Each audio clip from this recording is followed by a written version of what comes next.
What is up, everybody? Welcome to Five Devotions with me, Hayden, and only good vibes are shared here.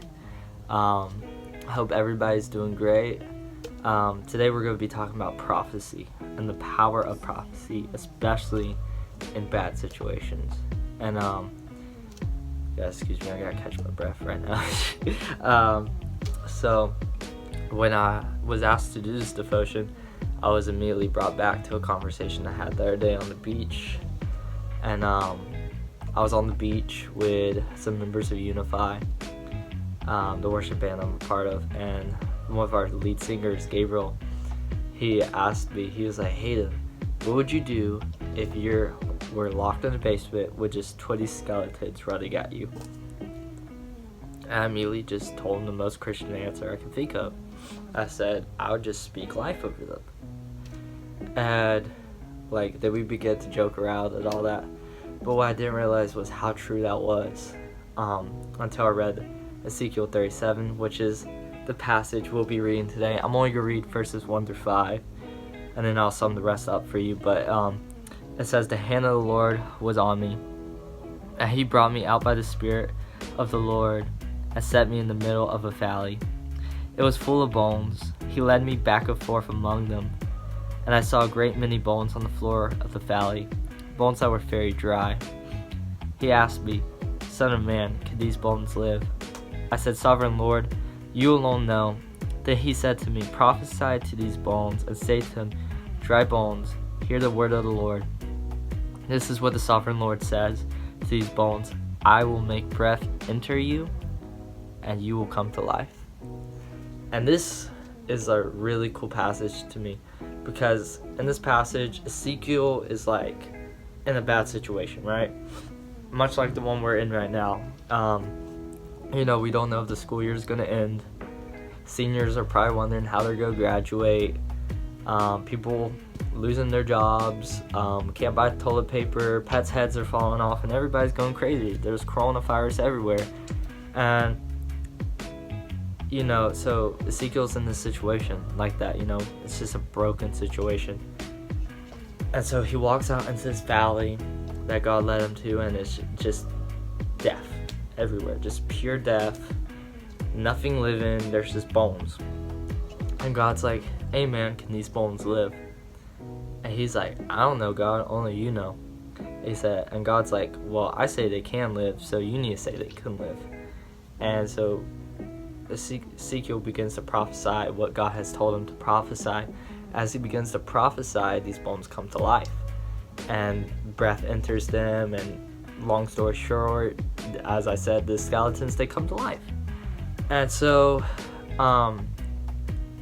this was powerful to me, because so often as Christians we kind of forget he's up there, and it's like we'll look at a situation and you're like, I don't know what to do, and only God knows this situation. God already knows this situation. He already knows. He knows the future, he knows the past, he knows the present. And so God already knows the outcome of the situation. And I find this so powerful because he might already know it, but he wants you to prophesy over it. And that's what I find so cool. It's because so often we get in a hopeless situation and we're like, oh no, God, what am I going to do? What's going on? And God's like, I already know what's going to happen. I already know what's going on. I want you to speak life over this.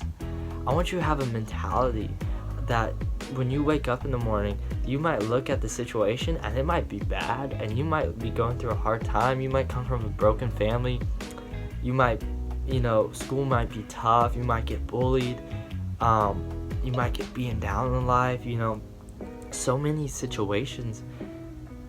But if you have a mentality when you wake up and you say, hey, it's going to be good because of what God says, and you begin to speak life over it, it's crazy how everything just begins to change for the better.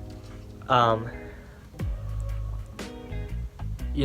often think about the cross, and if you think about it, we often are like, oh, Jesus died, he rose from the grave, and now we have eternal life through him.